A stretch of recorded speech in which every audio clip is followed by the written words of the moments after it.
Good morning, ladies and gentlemen. Gyle here, and welcome back to the Forged Alliance Forever promotional series. Always sounds strange saying good morning. I feel like I need to say good afternoon, but no. It's 5 to 11 here in the UK, and it's against British law, as many of you will know, to say the wrong thing. So there we go. I hope you all had a fantastic weekend. I certainly did. I sat on my backside. It was everything I thought it could be and more. And I got some ladder action coming away this afternoon. I know we've got the Pro Joe tourney coverage that was supposed to be being completed this weekend. It wasn't, and that's all the information I have right now. As soon as I get more, I'll bring it to you. Hopefully it will resume this coming weekend, because let's face it, that tournament is awesome, and the finals promise to be even more exciting, because we're moving away from the one game per round format, and it's going into a best of 3 with a basic 2v2 in the first game, and then a 1v1 versus the Joes and a 1v1 versus the Pros. So all kinds of permutations and possibilities coming out of that. Very exciting indeed. And I know we've had a lot of pro level stuff, guys.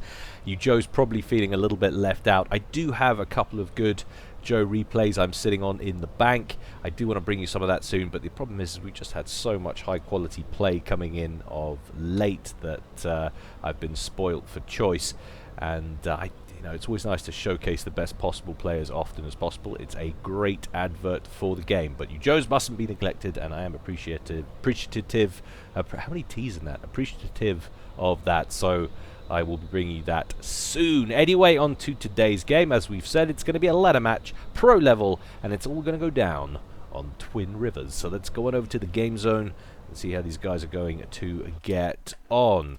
So Twin Rivers we're all pretty familiar with. It needs no introduction, but our players have feelings, and therefore they do. So let's take a look at them. Up here at the top right in the red corner, it's none other than Pachuriko. He's going Aeon, opening first land, and his opponent down here at the bottom left in the blue corner, it's ZLO, and he's gone his very atypical Cybran and opening first land as well. One of these guys set up. A quick mention about replays. Lots of you newer guys asking about how to submit replays. Basically, I don't have to go into it, because if you open the description below all my videos, it has a little bit of instruction at the bottom about how to submit me replays. You can send them in once you've got the replay ID. Send it to me, and you can send it to my Facebook page or YouTube mail, forum mail, whatever, and I'll take a look. Basically want it to be at least over 15 minutes, guys, although it still has to be something really exceptional for that. 20 minutes, you're getting into the normal kind of games at the time, and anything above that is golden. And if possible, not a turtle fest or a complete curb stomping.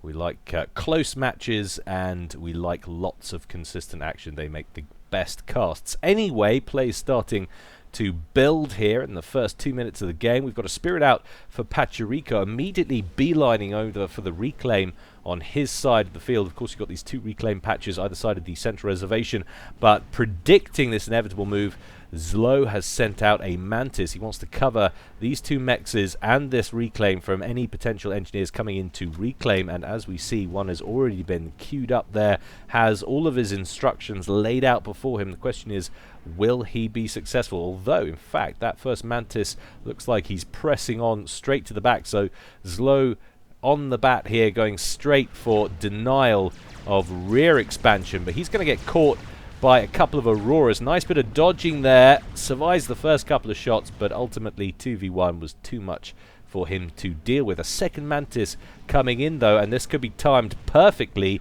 That spirit still in place, so Pachuriko going to be aware of the danger. He's going to turn that engineer around, but of course significantly faster.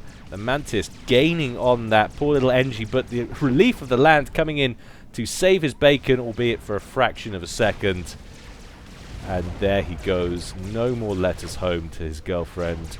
She will have to move on or become a nun. There we go. Down goes the Mantis. Nice bit of retribution for his team. All very nice. Of course, that's significant, though, because ZLO has managed to get an engineer unhindered to his mass and immediately got on scooping all of that stuff. Pachuriko is going to have to wait a little bit longer for this other engineer coming on out. However, though, we do have a bomber out for Patch. Very nice indeed. Manages to kill it off, but the damage is done. It's not only that reclaim on the map, though. Of course, we've got lots of other bits. We've got rocks littered about here, so there is plenty of reclaims scattered about the place to have. But that is the most instant kind of bank-filling reclaim for you to get your hands on. That's why it is so crucial to grab that. Little bit of an inti-on-inti fracas going on there. It's going to go well for ZLO. We'll take a look at how things match up on the reclaim there. So 467 for Pachuriko and ZLO on 1400, and that in the first couple of minutes of the game really does make a difference. So nice work there from ZLO, and ZLO also going to be successful at shooting that bomber out of the sky. There he goes. A little bit of air coverage for him. ZLO making that early mass work for him, 30 to 21 there, so a decent advantage at least in the early game. Patch very much more aggressive in the air game though. It's the second or third bomber we've seen coming up for him is successful at taking down a radar, but that said, whoa, look out, mass spam queued up there for ZLO. What is that? That looks like the best part of about 12 factories or something crazy.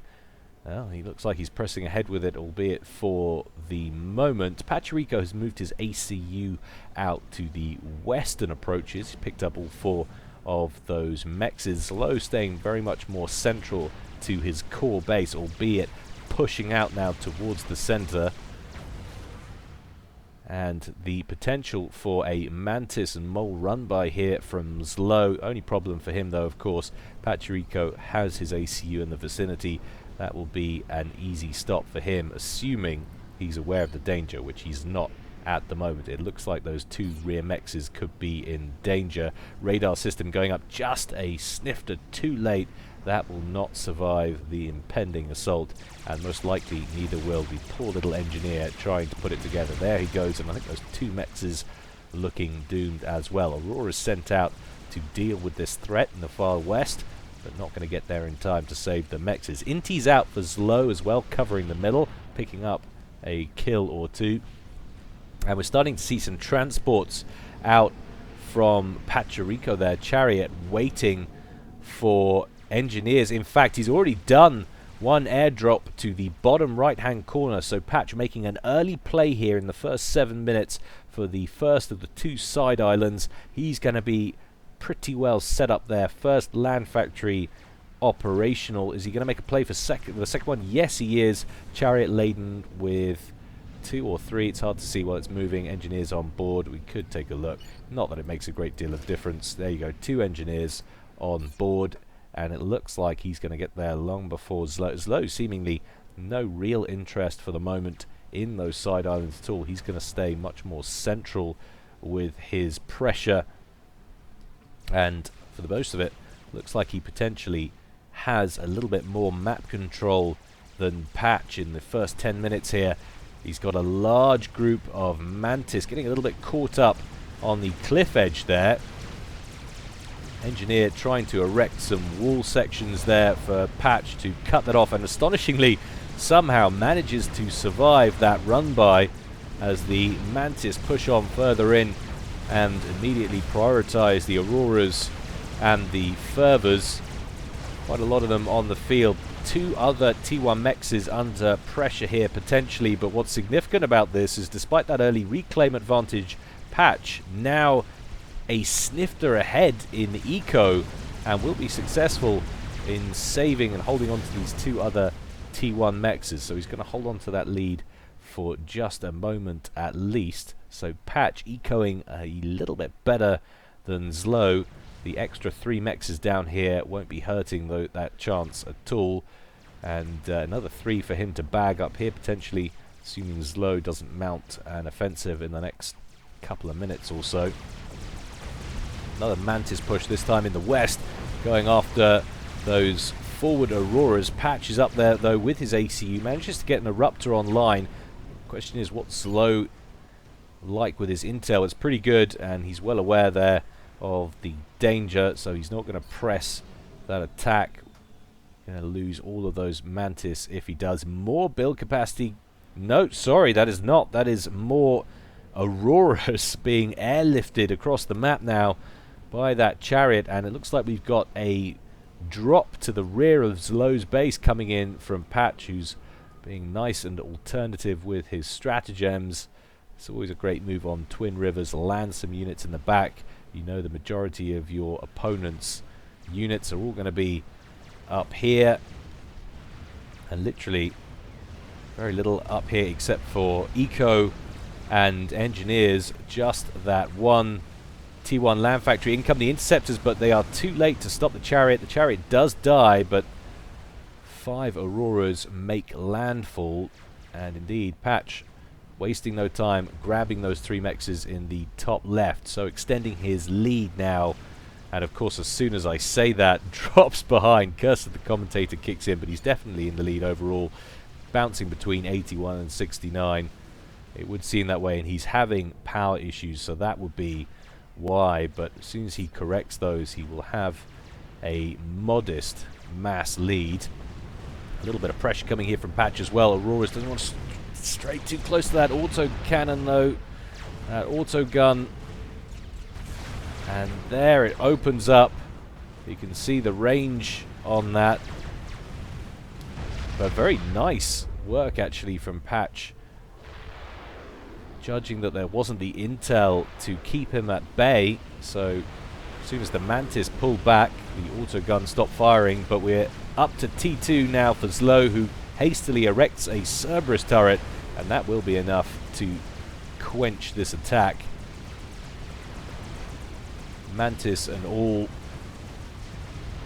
So good defense there from ZLO, and it looks like he's been successful in dealing with that Aurora attack as well. Lots of damaged units up here, the odd engineer wreck, but potentially those were the 5 Auroras.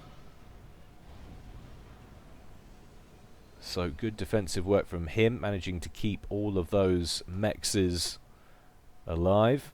And he needs it as well, because he is now behind by around 20 mass per tick. Let's take a look at Reclaim. Well, Reclaim rising steadily there for Pachuriko, currently around the 7,700 mark. ZLO is a little bit further behind on 6,700, so about 1k difference. Add that to the fact that Pachuriko is ahead comfortably on generated eco. Things starting to look pretty good for him just after the 12.5 minute mark here. These two players now taking the chance to tech up, develop. ZLO sitting out here front with his ACU, has got the odd T2 unit up front here, but nothing direct fire capable, just that T2 missile launcher, that Viper. Cerberus turret though offering more than enough cover for that approach. Pachuriko going to escape with just the one single fervor on 6 hit points. That's a bad story. I've seen some stuff, man. You weren't there. Look at me, I'm on fire! Yeah, he's got some stories to tell. Actually hope he survives. Has little tiny fervors of his own. But new, very bold wall sections being erected now for Pachuriko, and I'd be astonished if he's allowed to keep that.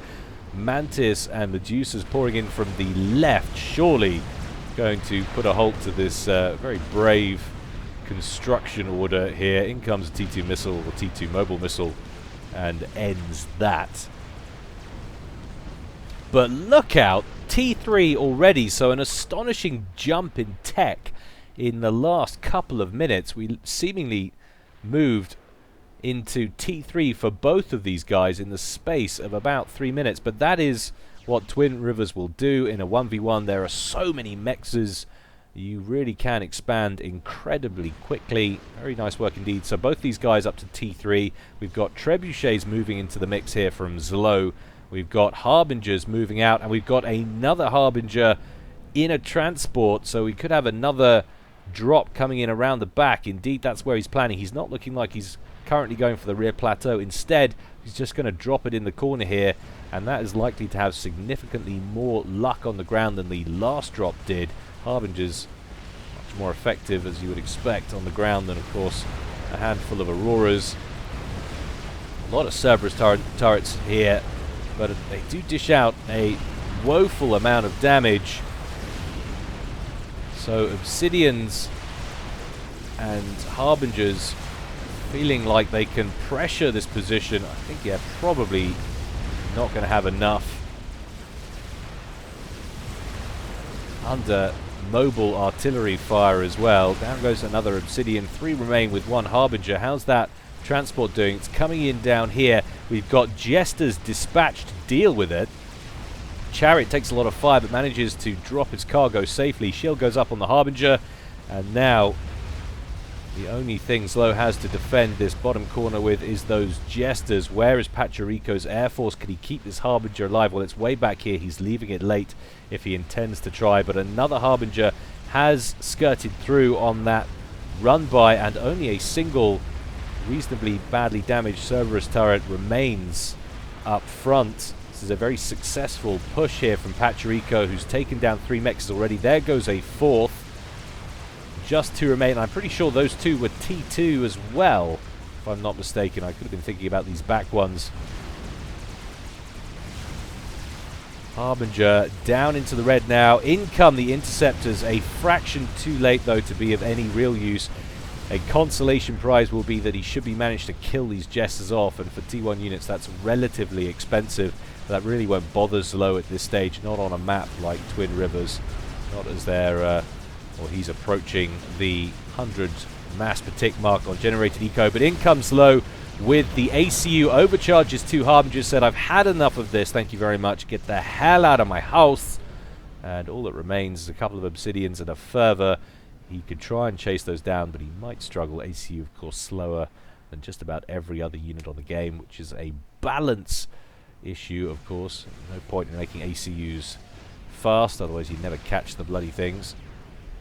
But a Monkey Lord on the way, and this is brave, bold stuff from ZLO, who's well aware that he's significantly behind in eco. He's had pretty severe attacks on his right side here. He's lost out on grabbing both of the 2 side islands, and now is operating just pretty much on core-based eco and the rear plateau. Another drop coming in as well. So instead of going for maximum unit coverage, he's going to go for one very high value unit, and that is of course the benefit of going cyber and getting the Monkey Lord out.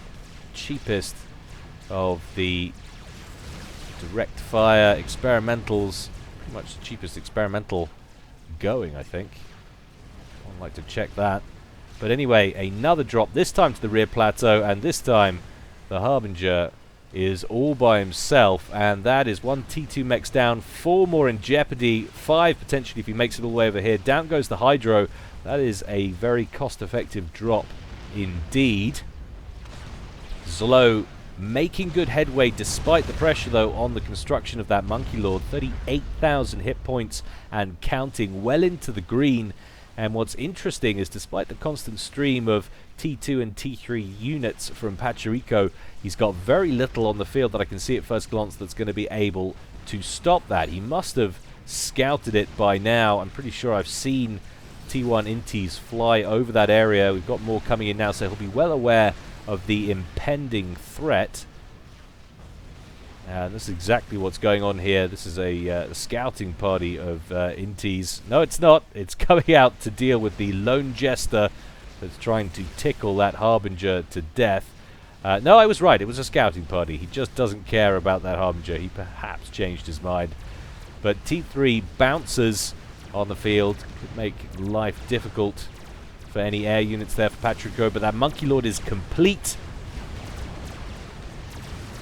All ZLO has to do is issue a move command. There it goes. And this could be the moment that ZLO gets back into the game. A couple of bricks helping to hold the eastern approach. But look at that. All of the rear mechs is out of commission. Engineer in there now starting to put up some more T1s, but ZLO down to 43 mass per tick. Let's take a look at how many T2 mechs he's on. He's on 5 T2 mechs. And Pachuriko, comparatively, is on 18. Plus with the extra T1s he's got dotted around the place. More Harbingers coming in from the southeast, now threatening the back of the base. But Pachuriko's primary concern most likely now will be that Monkey Lord as it continues to push up towards his main base. Harbinger's taking a little bit of fire from some mobile arty. Ideally, they want to get in here and assassinate some of this power. Unfortunately, though, there are bricks coming to their right, or from their right.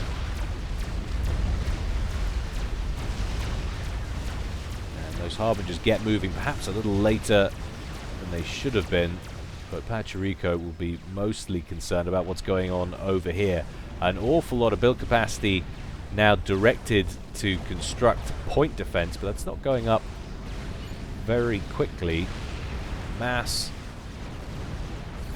in short supply with all of the construction going on. Monkey Lord now making its way in. Now the question is, does Pachuriko control K all that build capacity, or does it leave it there and try and get more PD online and risk that Monkey Lord getting more vet?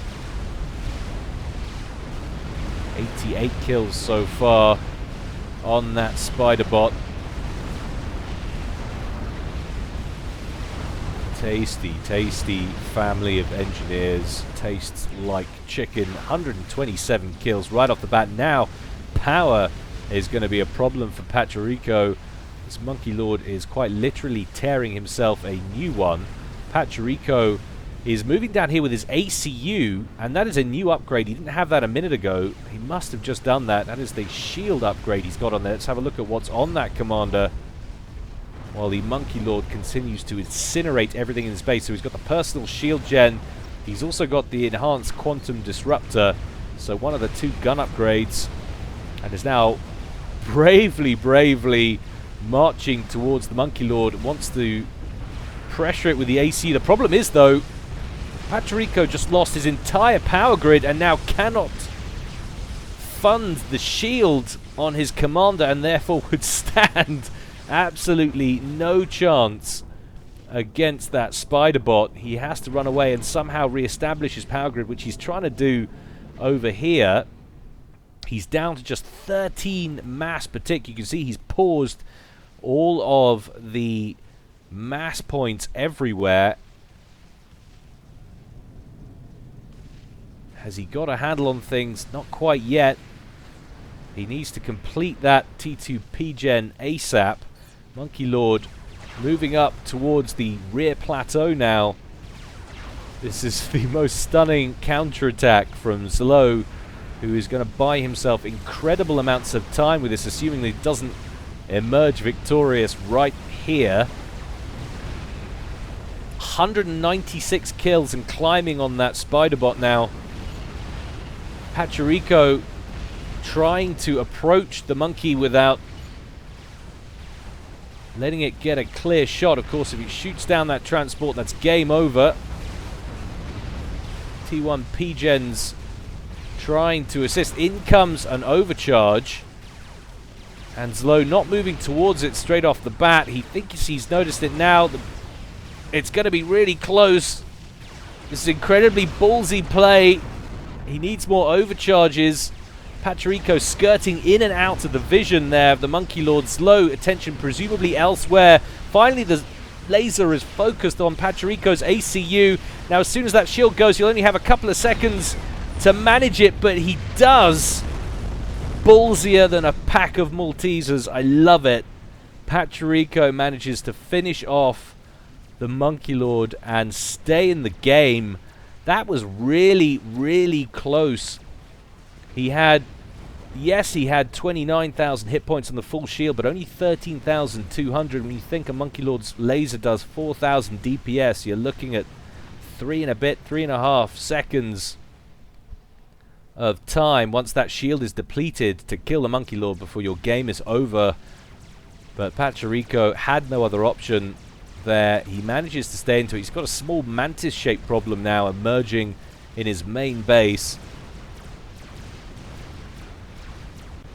23 going, 24 minutes gone, and suddenly ZLO back in this one. However, still suffering pretty badly on eco. Pachuriko has now fixed his power situation and is back comfortably in the lead, operating at twice the mouse output. He's definitely not operating at the mouse output. That would be very weird indeed. Twice the mass output of ZLO. Bricks, or a brick, pushing in on that main base, or what's left of it. Tons of buildings to be reclaimed, though. But just look at the state of it. This was so well developed not 5 minutes ago, and now it's in tatters.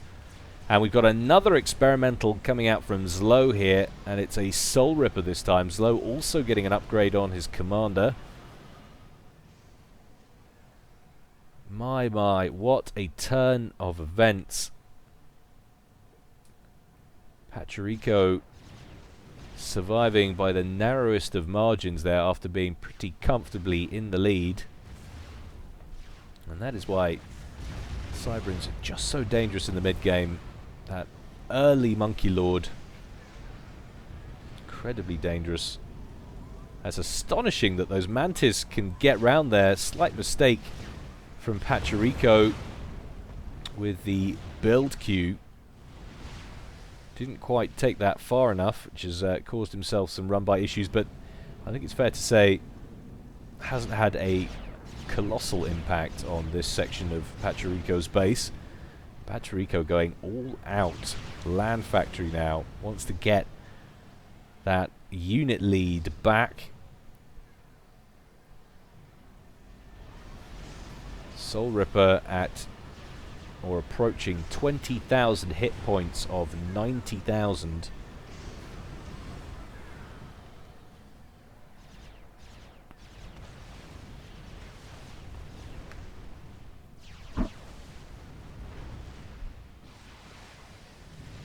ZLO does have T3 units, ground units in play over here, so as long as he's well positioned, which he should be with the amount of inti coverage he's got up here, he should be well aware of this impending attack from Pachuriko.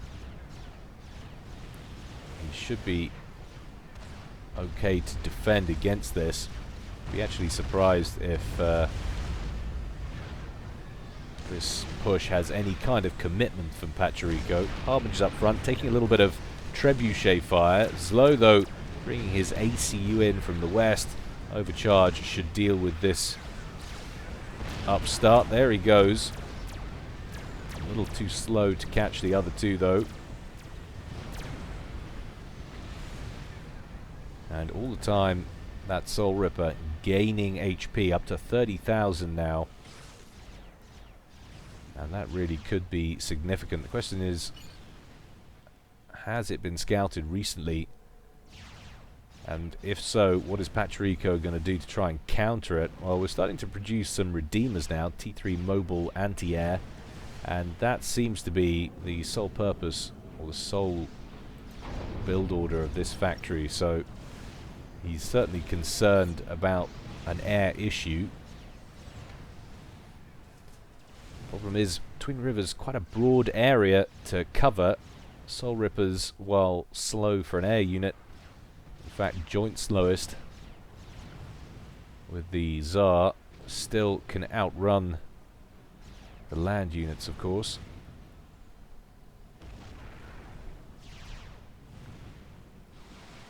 $139 to 64. Pachuriko won't take long to recover, and he's got engineers reclaiming nice and quickly. Let's take a look at what's gone on that side of things. So ZLO approaching 40k, Pachuriko 40k as well. So Patch only really catching up. Has he eaten the Monkey Lord? Yes, he has. That has gone, but there's still plenty to be scooped. And it's interesting, all T1 mechs is on the side islands, and I probably concur with that assessment from Pachuriko. It's just not worth developing these, certainly not in the position that he's been in. It's too difficult to defend. The moment ZLO realizes that there's any significant threat on eco on the side islands, that's what he's going to target, and then you've lost all of that investment. And a Soul Ripper would be the perfect tool to do that, especially since it seems like Pachuriko is planning to counter with ground-based anti-air rather than Air Force. Of course, he can't really go air-to-air. Still sitting at T1. Interceptors will be completely ineffectual.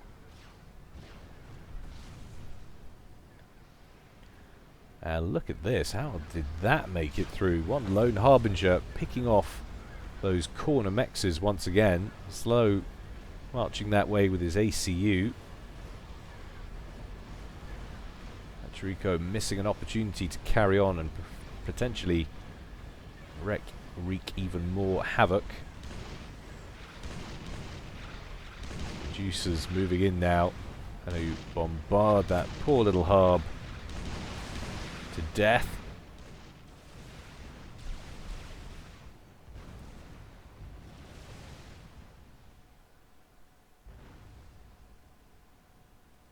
But a regular stalemate, and a stalemate that's likely to be broken soon.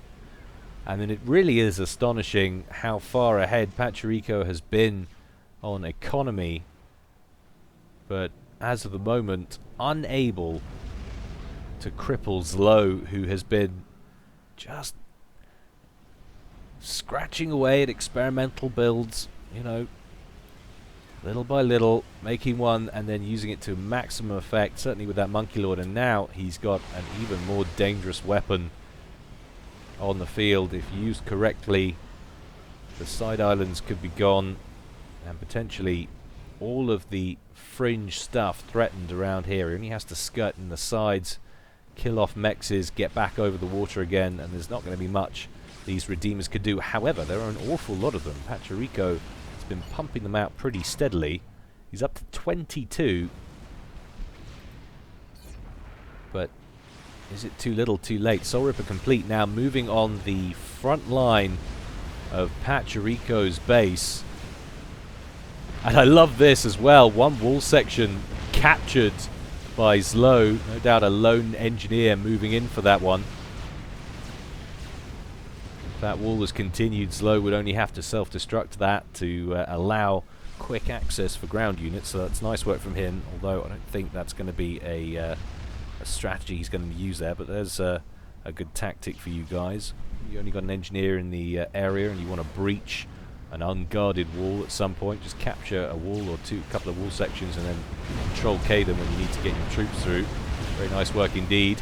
But the power grid, only recently restored, now getting bombarded once again. In come the Redeemers, and that Soul Ripper is taken into the yellow. It's frightening how much damage those T3 mobile anti-air dish out. Down goes the radar as well. 2 T2 mexes, 3 T2 P-gens. He would have wanted to get that fourth as well. What's that done to Pachuriko's economy? Well, it hasn't crippled it. Patch just about still operating within tolerances. But he needs to be careful here. Doesn't want to get caught. Doesn't want to get cornered. Still taking fire, down to 26,000 hit points. And into the red, but manages to get over one of the rivers. And this could be a few ranks of veterancy right here. Indeed, he's going to go for it. First rank of vet. There we go. Nice chunk of hit points return. And that's the end of those T1 mexes. Patch will be happy to have him off and away from his main base. He won't be too upset about that. Pachuriko actually looking like he might want to attack here. He's definitely looking pretty strong with all those Harbingers. We do have a core group of bricks here, which could cause some problems. But another Soul Ripper on the way. And that's already 43,000 hit points done. But has he got too far ahead from the Redeemers? ZLO having to play a very cautious game here indeed. Desperate not to lose that experimental.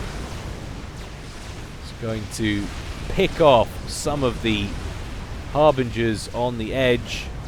But takes a lot of extra fire as the Redeemers turn around, down to 15,000, 14,000, still taking fire, below 10,000 now. and has to withdraw. Very dangerous game indeed. He might be feeling a little bit more confident knowing that there's another one that's around about 65% complete. And he'll be happy to have eradicated this side island. There goes the last mechs and the radar. Just one single lone fervor remains. Not even that anymore. That is a dead island. ZLO could feel free to pick that up if he can spare the APM. 60,000 hit points complete, and indeed we do have a transport skyhook laden with what looks to be 3 engineers on board or so. Patch not going to contest it. He's got bigger issues to worry about, and that is how on earth does he contend with the mobility that ZLO has now with this experimental gunship. 5 odd units of build capacity there going down. Redeemer's moving in though once again, and to give you an idea what it looks like from ZLO's perspective, well, that was just good guesswork from him. Doesn't have the intel coverage.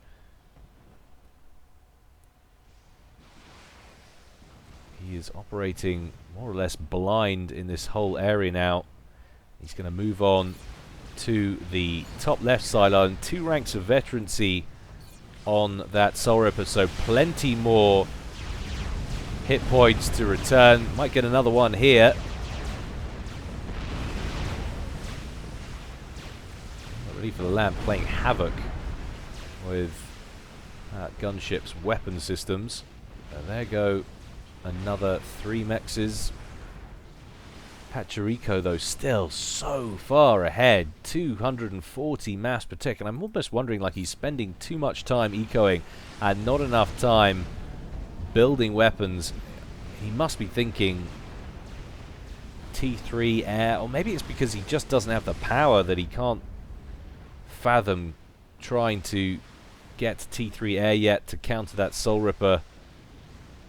But he's going to wish he had, being as there's another one about to go online any second now. 89,000 hit points of 90,000.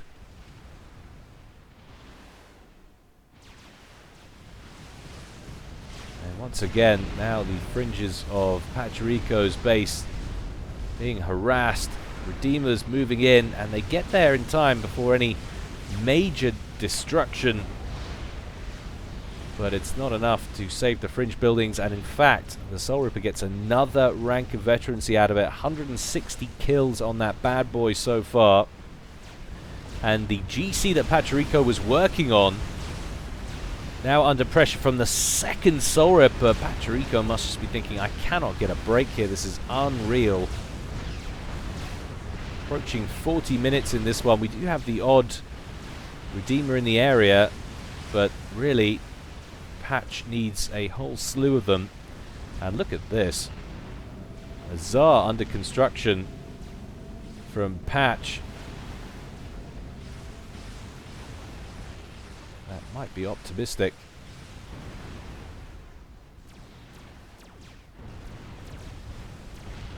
But this dual Soul Ripper now going to cause so many problems. He can now effectively split the forces, the anti-air ground-based forces of Pachuriko, or force all of them to commit to one side while he takes the other.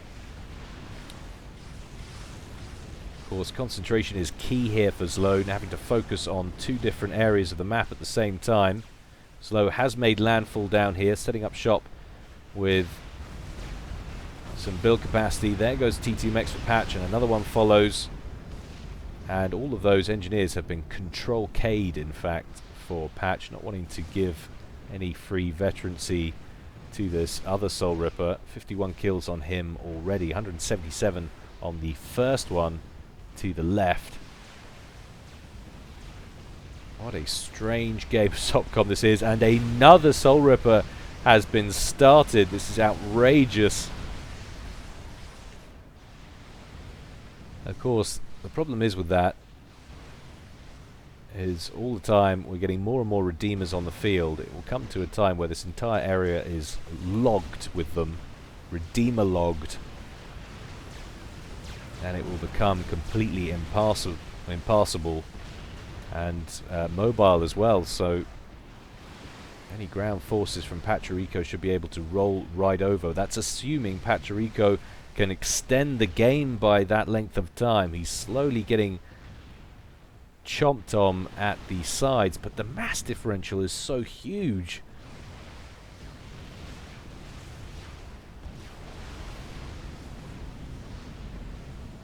Gotta feel like he needs to get some T3 air and chase down these Soul Rippers, which have now teamed up over on the right-hand side, one of which well down into the red, 24,000 hit points on him.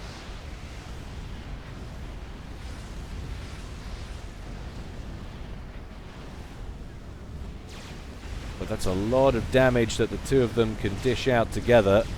And if they can kill off this power grid once again, that would be horrendous. But Redeemer's coming in from the west, focusing the heavily damaged Soul Ripper, but it gets another rank of veterancy. Are you kidding me? 203 kills. But immediately goes back down into the red again. And you know what? Pachuriko is going for a bit of a base trade here. We have an attack on each side. Going to have to go to split screen to keep an eye on the action. So we've got a GC and Harbingers coming in on ZLO's base. Where is ZLO's commander? That is the question. Well, he's moved right back here to the rear plateau.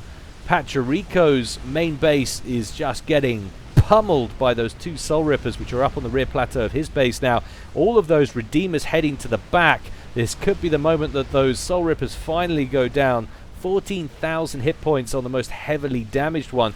Pachuriko's ACU roaming about the mix, but ZLO's main base under serious pressure now as the GC is coming in and finishing off that Soul Ripper that will not get completed. And in fact, all of the core structures now are being eliminated. The last core mass point destroyed, and another rank of veterancy meanwhile up at the top has restored yet more hit points to ZLO's first Soul Ripper.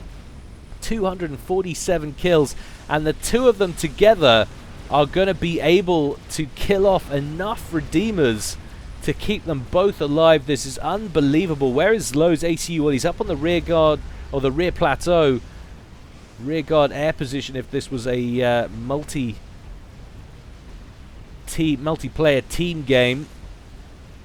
But once again, that Soul Ripper so heavily damaged, just surviving, barely anything left. ZLO asking if Pachuriko's underwater. That GC, though, inching closer towards ZLO. It's going to be a race to see who can kill off whose ACU first. Pachuriko unsure where to put his ACU. He's got now more issues, this time on the ground. Tons of bricks making their way up the eastern river. But what on earth is going on? That Galactic Colossus only needs to move to the back and he could end this game right now.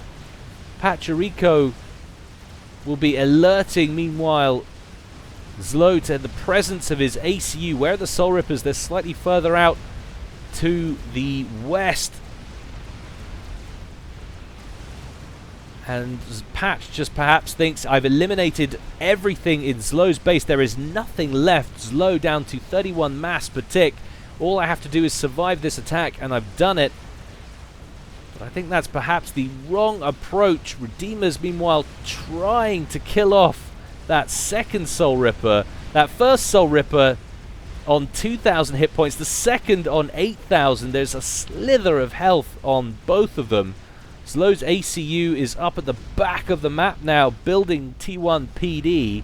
And has Pachuriko been spotted? Oh my god. Yes, he has.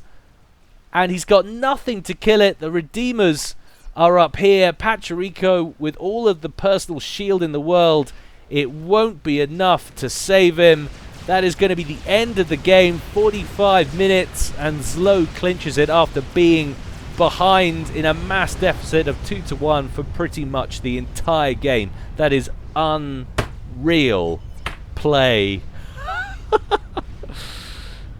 Oh my goodness. And there are those out there that would say that was an annoying game because of the mistakes that were made, but those guys are pros and they hold each other to account far more than they should. Look at the definition on that bomb. How about that for a tangent? Why do you have to have spiky bombs, Aeon? That's so unnecessary. Anyway, my goodness, unbelievable. That was sheer entertainment. I really hope you enjoyed that, guys. As always, more to come from me in the future. But in the meantime, stay well and stay safe. This is Gyle, signing out.